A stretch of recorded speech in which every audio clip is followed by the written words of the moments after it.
11장 21절을 펴놓으시고 이제 가면서 읽으면서 갈 거거든요. 다니엘서 11장.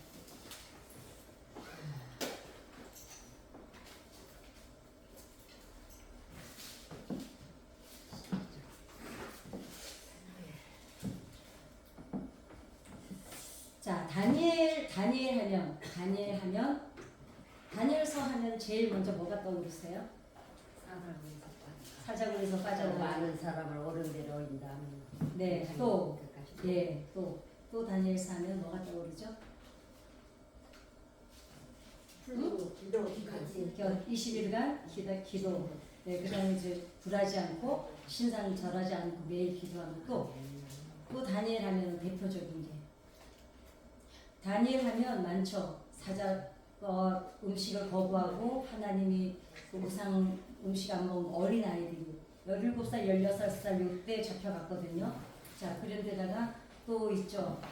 나라가 바뀌고 왕이 몇 번이나 바뀌어도 다니엘은 여전히 최고의 2인자의 자리에 계속 있었던 거. 21일간 다니엘 기도를 시작하자마자 첫날에 응답받은 거, 사자굴에서 구해주신 거, 뭐 풀무불에서 건져주신 거 너무 많죠. 그래서 다니엘 하면 이제 제가 이제 다니엘 강해를 특강을 시작하면서 이제 처음에 말씀드렸던 게 그동안은 우리가 다니엘서 하면 어떤 관점으로 다니엘서를 봤냐면 다니엘이 응답받은 거, 다니엘이 그렇게 믿음을 지켰더니 총리로 계속 그렇게 살아온 거, 그 다음에 기도했더니 풀무불 속에서도 구해주시고 사자굴에서도 구해주시고 다니엘 때문에 그 페르시아라는 거대한 나라가 다리오 왕이 선포를 하죠. 오늘 이후부터는 다니엘이 믿는 하나님을 전적으로 이제 믿으라고 선포. 이 신 외에는 더 신실한 신이 없다고 선포하고. 그러니까 그게 다니엘 전도법이에요. 다니엘은 그냥 하루 저녁 사자굴 갔다 와서 그냥 뭐 한 제국 그냥 국가하고 제국은 다르거 아시죠? 제국은 어마어마한 나라들을 다 정복해서 한 제국을 만든 거예요. 제국인데 그런 제국을 전도를 해버리죠. 근데 이제 저는 시작할 때 이제 다니엘서를 쭉 들으신 분은 아시지만 다른 지금까지는 그 다니엘 그리고 뭐 그래서 어떤 게 있냐면 다니엘 기도회가 있잖아요. 20일간 기도회하면은 응답 첫날에 응답하시는 하나님 다니엘처럼 다니엘 학습법도 있어요. 다니엘처럼 기도해서 잘 가르쳐 놓으면 세상에 나가서 출세한다. 그러니까 노예로 갔는데 그 노예로 잡혀간 나라에서 총리로 계속 살았으니까 성공한 인생. 그런 데 중점이 주어졌었고 또 하나는 기도하는 다니엘 다이어트도 있는 거 아시죠? 다니엘 또 다이어트도 있어요. 네, 채식 주의인데 예, 웃기는 거지만 그래 아니 근데 괜찮아요. 그럴 수도 있죠, 그지? 아니 그랬더니 그렇더라. 우리가 뭐 성경에서 본 대로 들은 대로 해놓은 거 뭐 어때? 이제 그러나 그동안은 그 관점으로 다 다니엘서를 봐왔습니다. 근데 저는 이번에 다니엘 특강을 준비하면서 전혀 다른 관점으로 다니엘서를 다시 말씀을 드리고 있는 거예요. 뭐냐면 그 당시 고대 시대의 전쟁은 신들의 전쟁이었습니다. 자, 그런 관점에서 본다면 자, 바벨론이 이스라엘을 어떻게 했습니까? 완전히 점령을 한 걸로 끝나지 않고 성전을 다 불태워버리고 성전에 있던 모든 기물을 가지고 마르둑 신 자기네 신전에 갖다가 창고에다 넣어놓고 그 벨사살 왕이 어때요? 그 창고에 넣어놨다 하나님의 성물을 가지고 술잔을 가지고 술을 마시기도 조롱이죠, 조롱. 예, 그러니까 보세요. 자, 고대 전쟁은 신들의 전쟁이었어요. 그러면 왜 신전을 가는 나라마다 점령하는 나라마다 신전을 먼저 털어요. 그래서 우리 신이 이겼다라는 증거로 여기 신전을 털어서 자기네 신전에다 갖다 놓습니다. 어느 게 제일 대표적인 걸까요? 블레셋하고 싸웠을 때 뭘 빼앗겨요? 법궤를 빼앗기잖아요. 언약궤를 빼앗기잖아요. 그래서 다곤 신전에다 뭘 갖다 놨어요? 법궤를 갖다 놨더니 다곤이 다음날 모가지가 부러져가지고 신전이 떨어져 있죠. 예, 그 사람들이 왜 그랬을까요? 그거였거든요. 전쟁을 하면 니네 신을 우리가 이겼어. 그래서 다곤 여호와 신을 이겼다는 의미로 그 법궤를 갖다가 다곤에 갖다 놨는데 다곤이 다음날 넘어서서 목이 부러졌잖아요. 그게 너무 웃겨, 그지? 그랬는데 그래서 그랬던 거예요. 그러면 바벨론이 마르둑이었어요. 태양신이었습니다. 바벨론은 원래 태양신이었어요. 시날 땅에 바벨탑을 쌓을 때 니무롯이 죽고 니무롯이 죽으니까 그 세미라미스 아내가 자기가 태양신이라고 해가지고 태양으로부터 여왕이라 해서 자기가 여왕이 됩니다. 그게 태양신의 시작이에요. 그리고 자기 아들 담무수가 있어요. 니무롯, 그 담무수를 니무롯 자기 남편이 죽었는데 그 남편이 부활했다고 자기 아이를 안고서 이 애가 며칠 전에 죽은 니무롯이다. 다시 부활을 했다. 그래서 담무수는 부활의 신입니다. 그래서 천주교는 어떻게 하고 있다고요? 마리아가 아기를 안고 있죠. 이게 거기서 나온 겁니다. 거기서부터 시작입니다. 예, 그리고 거기서도 시날 땅에서 바벨탑을 세웠을 때부터 태양신이에요. 태양신은 마르둑입니다. 그런데 마르둑이 이긴 거예요. 자, 엄밀히 보면 우리는 지금 역사가 다 끝난 다음에 성경을 보고 있으니까 아니야, 하나님이 계속 배후에서 역사하고 계셨어라고 알고 있지만 이 당시에 이스라엘 민족은 어땠을까요? 자기네가 볼 때 우리 여호와 하나님이 진 거예요. 왜? 우리도 못 지켜줬지만 우리 신이 자기 신전 하나도 못 지켜가지고 다 불타고 거기에 되게 다 갔어요. 그리고 자기네들 바벨론을 어떻게 합니까? 70년 동안 노예로 끌려가죠. 거기에 가서 근데 이제 한 가지 하나님이 이스라엘 민족이 그러면은 바벨론으로 왜 끌려갔을까요? 너무 우상 숭배 때문에. 또 하나는 자꾸 강대국만 보면 의지를 해요. 하나님이 예레미야, 이사야, 학개, 아모스, 느헤미야 계속 우리 다 보면 구약 성경 거의 전체가 뭐냐면요. 바벨론으로 끌려가기 전에 이스라엘을 향해서 선지자들을 통해서 하나님이 하신 말씀이 기록된 책이에요. 구약은 그거밖에 없어요. 그게 절정이고 그게 마지막이에요. 계속 했던 얘기가 뭐예요? 에스겔부터 시작해가지고 다 예레미야, 이사야 이 성경 전체가 그거예요. 이스라엘에게 제발 뭐라 그래요? 이집트 좀 의지하지 마라. 이집트가 어디예요? 애굽이잖아요.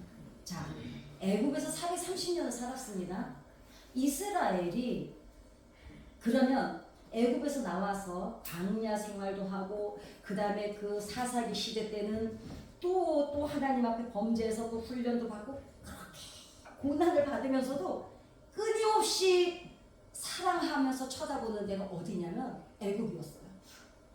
그러니까 하나님이 하지 예레미야 이사야께서 계속 하자. 차라리 바벨론을 의지해라. 내가 바벨론을 너희들한테 맡길 거라 안 들어서 먹습니다.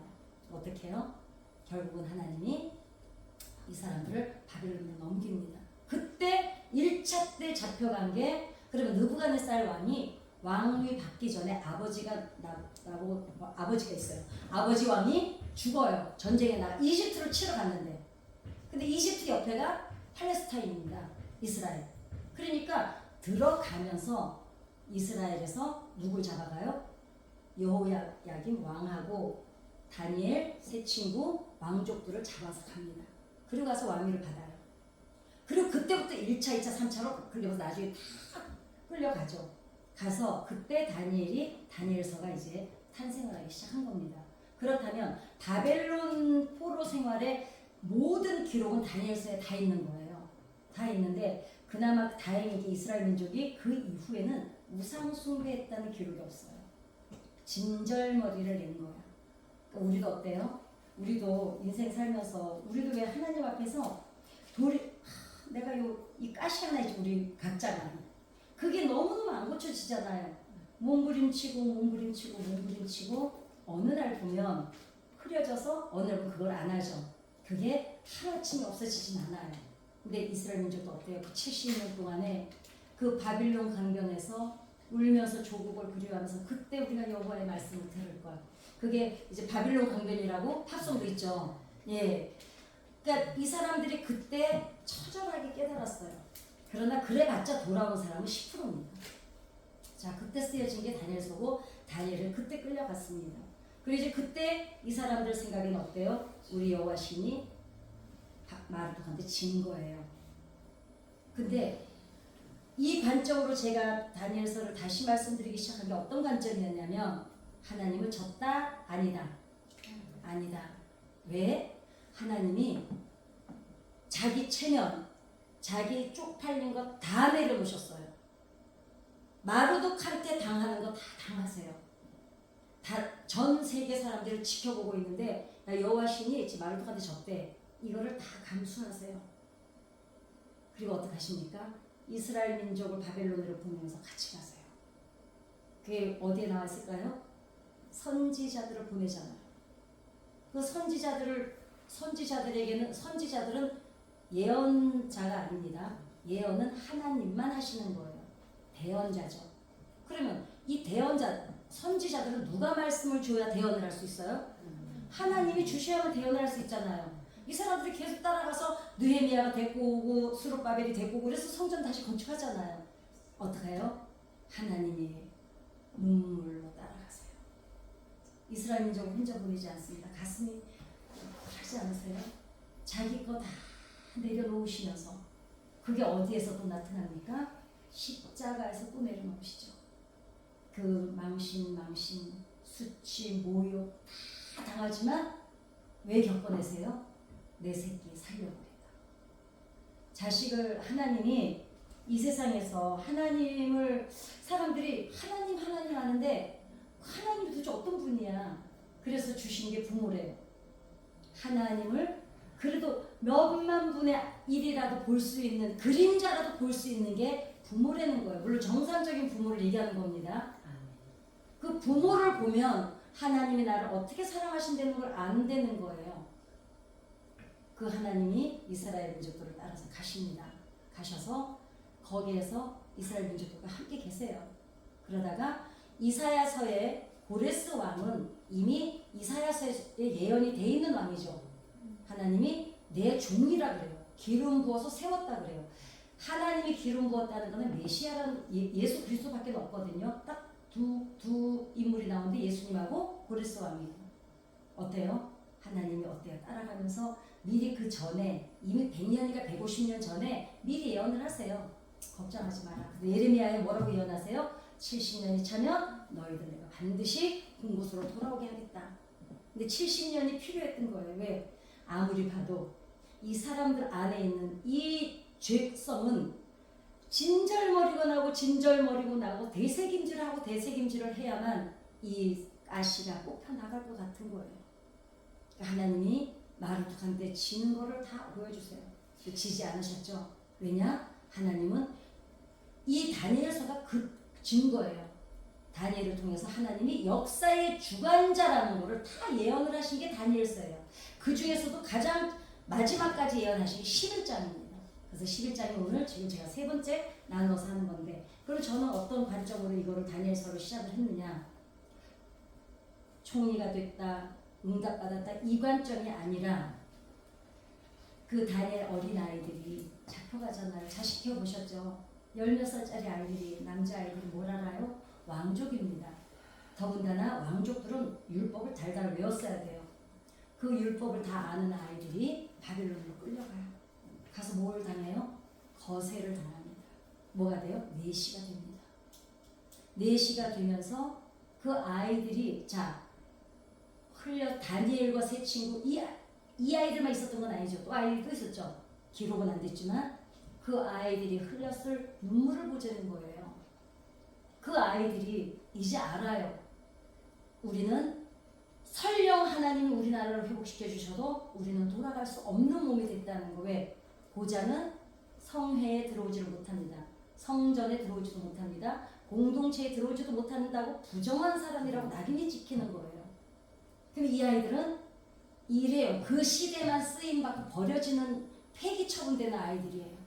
바벨론에서 그냥 쓰고 버리는 아이들. 왜냐면 후손이 없으니까. 그죠? 그런데 이 아이들 곁에 그 위로자로 누가 계셨어요? 이 아이들이 흘리는 눈물 하나님이 다 아세요. 곁에 계세요. 그러면서 어떻게 하세요? 하나님이 내가 그래도 나는 비록 네가 성회에 못 들어가면 어때요? 하나님이 곁에 계신데. 그쵸? 성전에 못 들어가면 어때요? 하나님이 지금 당장 옆에 계신데. 이거를 다니엘들에게 보여주신 거예요. 니네가 못 돌아가도 그거 괜찮아. 지금 내가 너희와 함께 있는데. 그럴 때 어때요? 불목불 속에서 하나님이 지켜주시고, 신상에 절하지 않을 때 지켜주시고, 사자굴에서 지켜주시고, 그리고 하나님이 다니엘을 마지막으로 어떻게 해요? 미래 예언을 다 보여주시면서 나는 너의 하나님이라고 네 곁을 떠나지 않았다는 것을 증명해 주시는 거죠. 그 다니엘서는 그 다니엘이 누렸던 것을 말하고자 하는 게 아니라 다니엘서의 진짜 목적은 뭐냐? 어떤 경우든 하나님은 역사의 주관자이시고 어떤 경우든 내 백성은 하나님이 버리지 않으신다는 것이고 어떤 경우든 하나님은 이 아이들 곁에 계시시고 그리고 하나님의 체면이나 하나님의 권위, 영광 여러분 그러기 때문에 우리가 조심해야 될 것이 하나가 있습니다. 우리가 하나님 앞에 영광을 돌려드리는데 물론 좋은 얘기, 나쁜 얘기는 아니에요. 그러나 우리는 하나님 앞에 근본적으로 영광을 돌려드릴 만한 인물이 아닙니다. 그리고 그 전능하신 하나님이 무슨 우리가 돌려드리는 영광에 목을 매시겠어요. 너희를 나를 영광을 찬양하기 위해서 너희를 지었다 하는데 이제 그 배후를 보면 아닙니다. 하나님은 여러분과 저를 어떻게 하려고 지으셨어요? 사랑하시려고 지으신 거예요. 여러분 아이를 낳을 때 아기를 여러분들이 결혼해서 낳잖아요. 임신하기 전에 남편하고 의논을 합니다. 여보, 우리가 애를 가져서 이 애를 잘 키워가지고 서울대를 보내는 거야. 그래서 높은 데를 보내는 거야. 얘를 통해서 우리가 얘를 앵벌이 시켜가지고 우리가 영광을 누리자. 이러면서 애 갖는 부모 있습니까? 없습니다. 자기 목적을 그냥 이 애를 사랑하고 싶어서 낳는 거예요. 그죠? 그리고 이 애한테 어떻게 해요? 똥 싸고 울어도 똥 싸고 유세 부려도 어때요? 똥 쌌구나 막 치워주죠. 애가 똥 쌌다고 똥기저귀가 더럽다고 애하고 똥기저귀하고 같이 버리는 부모가 없습니다. 이런 사실들을 하나하나 돌아보면 하나님이 우리를 어떻게 사랑하시는지를 우리는 부모를 통해서 하나님 사랑을 깨닫기도 하지만 여러분들이 자식을 사랑하시는 걸 통해서도 하나님이 우리를 어떻게 사랑하시는지를 깨닫는 거예요. 요즘은 어떻습니까? 아이가 태어나기 전에 요즘 젊은 엄마들은요 방을 하나 꾸며요. 막 달리고 뭐 딸랑딸랑 하는 것부터 신발 이 애 신발까지 다 준비해놔요. 자, 이 신발을 이 아이가 신고 뛰어다니니까 이 애가 걸을 때쯤 되고 이 신발은요 작아서 신지를 못하는데 왜요? 뭐든지 해주고 싶어서 다 신발 종류대로 사다 놓고 옷 다 준비해놓고 침대부터 시작해서 방을 다 꾸며놓고 그런데 이 애가 누워만 있는 애가 이걸 누리지를 못해요. 근데 엄마들은 어때요? 이 아이에게 무엇이 필요할지 그냥 할 수 있는데 아는 데는 다 준비를 해놔요. 그리고 어떡합니까? 기다리죠.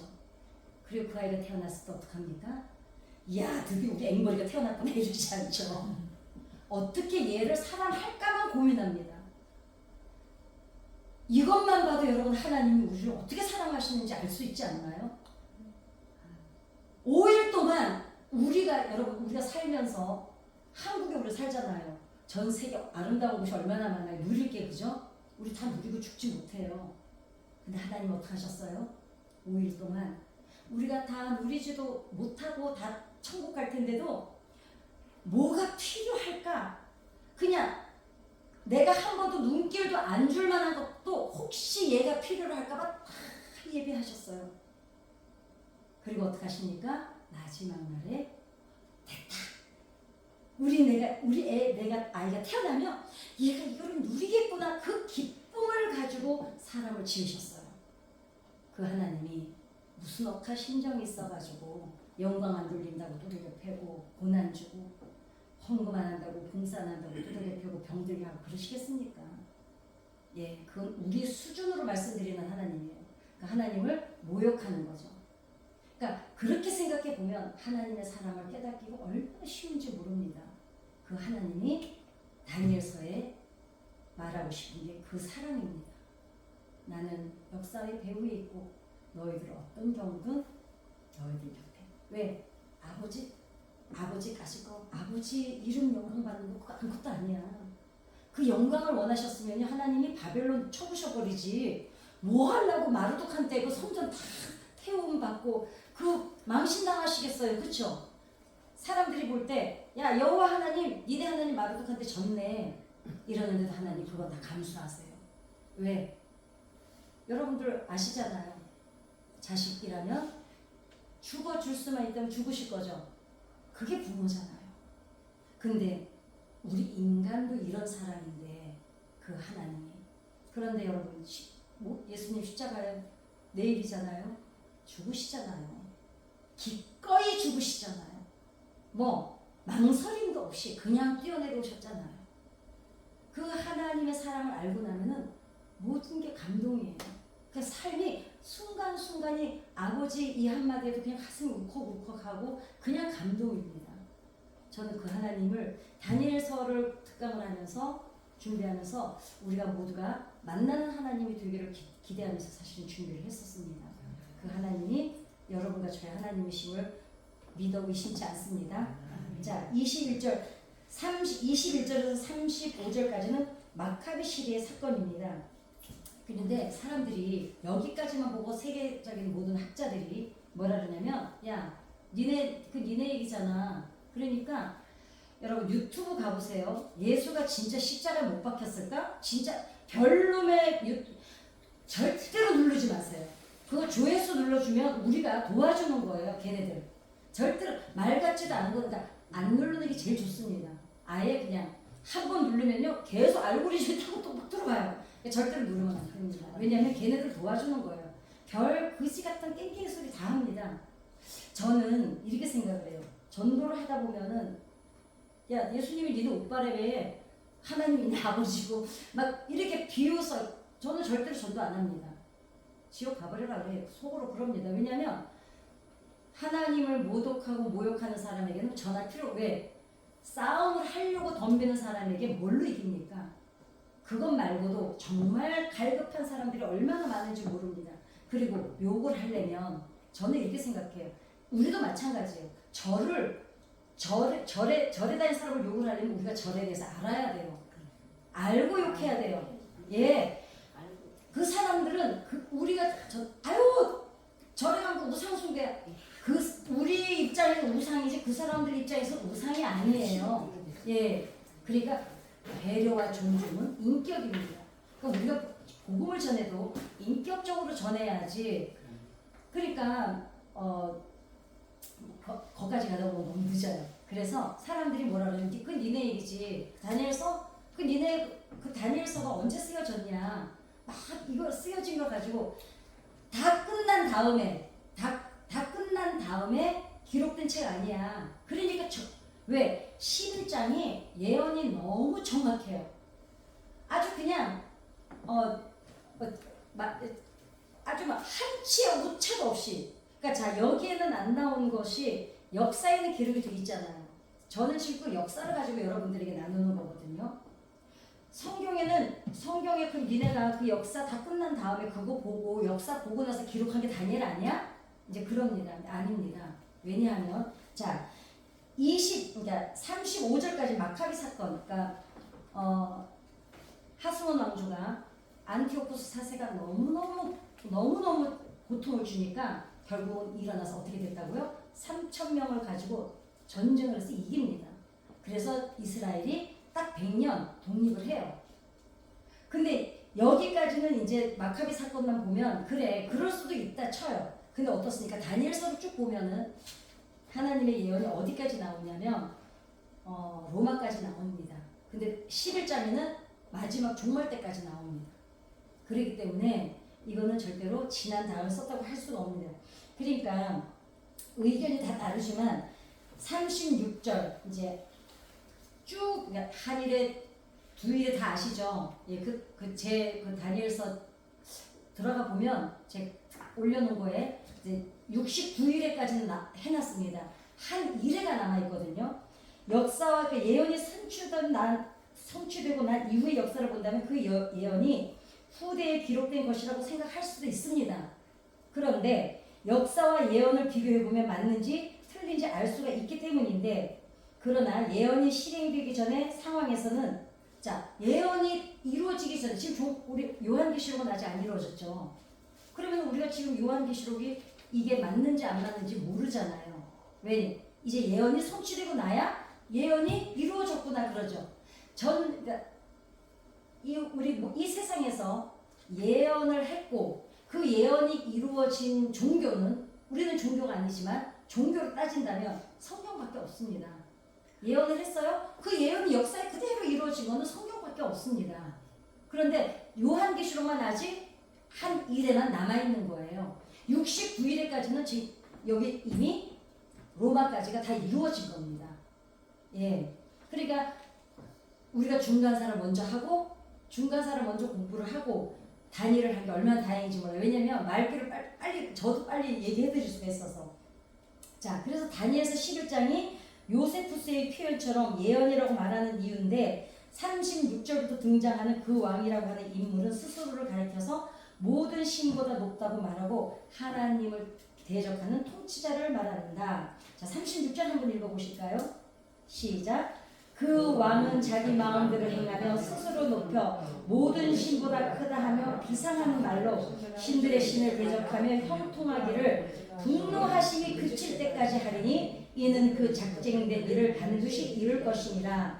자, 우리가 39절까지 읽어보겠습니다. 시작. 그가 모든 것보다 스스로 크다 하고 그의 조상들의 신들과 여자들이 흠모하는 것을 돌아보지 아니하며 어떤 신도 돌아보지 아니하고 그 대신에 강한 신을 공경할 것이요 또 그의 조상들이 알지 못하던 신에게 금은 보석과 보물을 들여 공경할 것이며 그는 이방신을 힘입어 크게 견고한 상성들을 점령할 것이요 무릇 그를 안다 하는 자에게는 영광을 더하여 여러 백성을 다스리기도 하며 그에게서 뇌물을 받고 땅을 나눠주기도 하리라. 자, 다니엘서 30 여기 그 왕이라고 나오는 사람은 하나님을 대적하는 자. 이게 그래서 종교개혁자 칼뱅은 이 왕을 신의 아들이라고 자기가 이제 신의 아들이라 그러니까 누구라고 봤냐면 로마의 왕들은 자기를 뭐라 그랬으니까 내가 신의 아들이라고 그랬거든요. 그러니까 이제 칼뱅은 어떻게 이해를 했냐면 저 로마의 황제가 혹시 이 다니엘서에 얘기하는 그 왕이 아닐까? 그렇게도 생각을 했는데 근데 하나님을 대적하는 이 권력자가 로마의 황제라면 그러면 요한계시록에 나오는 적그리스도가 있죠.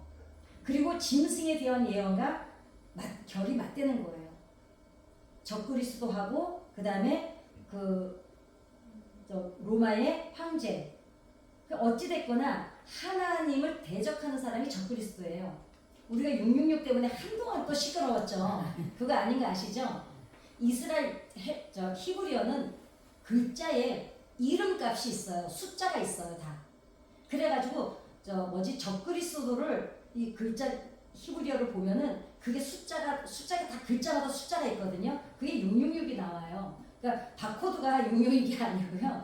666이 적그리스도가 절대로 아닙니다. 근데 적그리스도라고 글자 단어에 숫자가 666이에요. 그런 걸 옛날에 어디가 그랬지? 막 그래가지고 또 바코드 받으면 안 된다고 또 막 목사님들 설명을 그랬어요. 그랬어. 그러니까 자 그리고 이 대적자는 마지막 때 정말 하나님을 대적해서 등장하는 적그리스도의 모형이라는 거죠.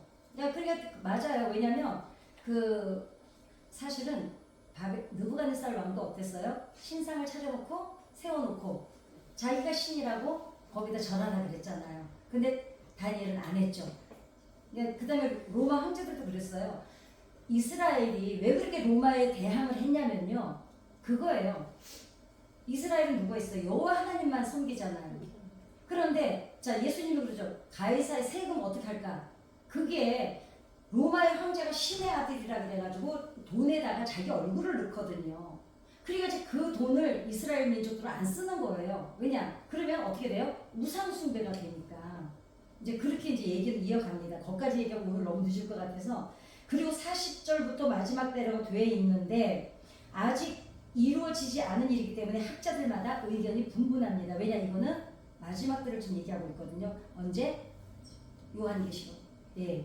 그러나 팔레스타인을 두고 이스라엘을 두고 남과 북 왕국이 격돌했던 것처럼 앞으로 팔레스타인을 두고 벌어지는 전쟁일 수도 있다는 거예요. 자, 남쪽은 프톨레미오. 아, 나 진짜 너무 힘들어. 예, 그래서 다스렸고 북왕국은 안티오쿠스 4세가 이제 다스리고 있었는데 이런 것처럼 마지막 때도 어떻게 되느냐? 이 시대에는 우리가 그럼 어디를 주목해 봐야 되느냐? 이게 40절에서 말하는 북방의 왕은 전통적으로 러시아를 얘기합니다.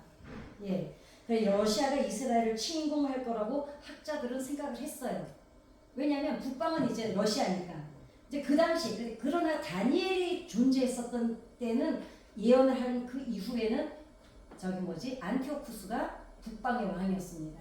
마지막 때 영화로운 땅을 중심으로 벌어지게 되는 전쟁과 환란. 다니엘서 11장 36절부터 45절까지 마지막 때는 실제로 어떤 일이 일어나느냐.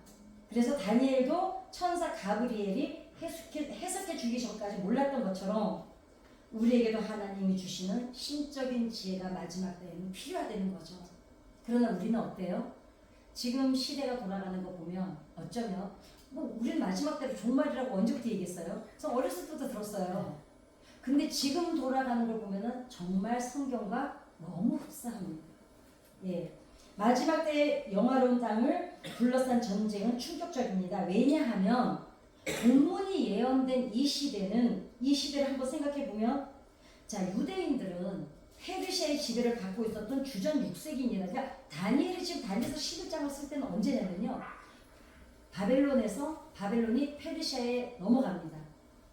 그런데 페르시아에서 다니엘을 또 그대로 모셔와서 총리로 또 써요. 그래가지고 다니엘이 이때 기록을 하는 거거든요. 그럼 주전 6세기인데, 근데 이후 주전 6세기에서 2세기까지 왔는데 이때도 어떠냐면은 유대인들은 셀레우쿠스의 지배를 받고 있었습니다.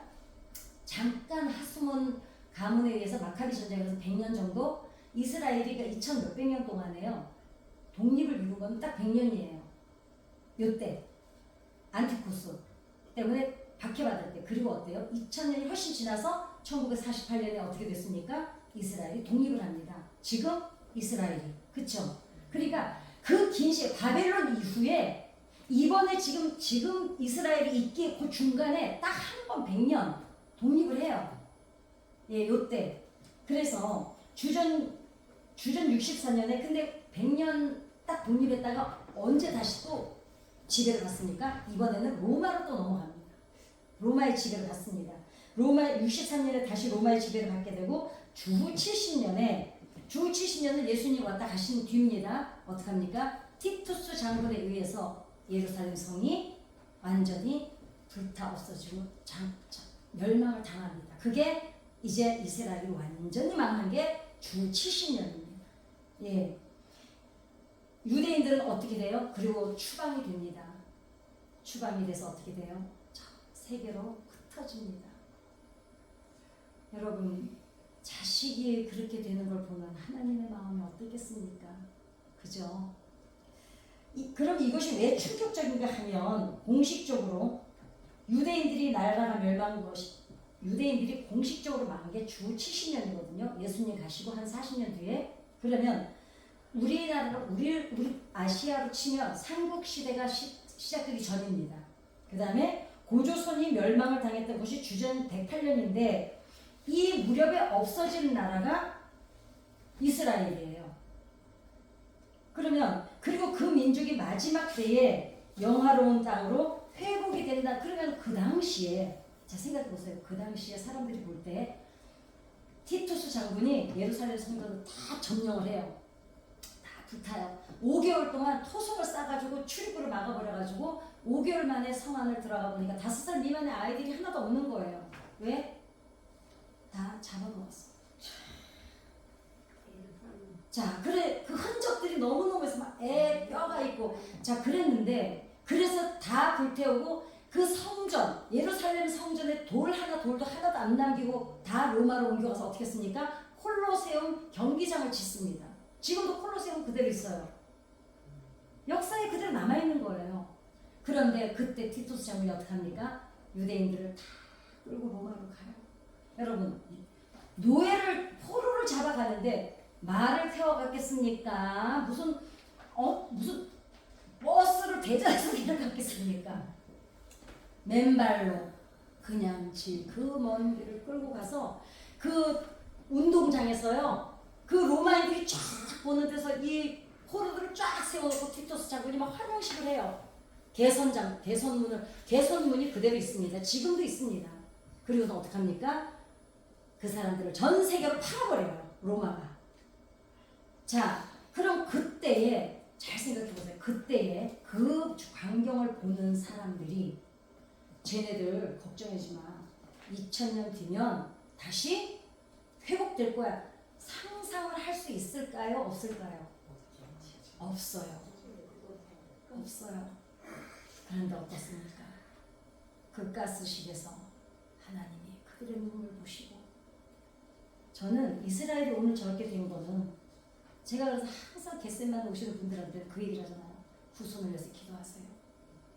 그 가스실에서 죽어가면서 그분들이 그 벽에다가 손톱에 피가 나면서 혈서를 쓰면서 어떤 마음으로 후손들을 위해서 기도했겠습니까?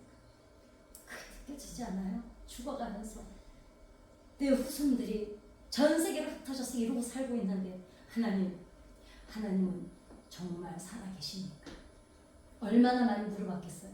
정말 하나님은 살아계십니까?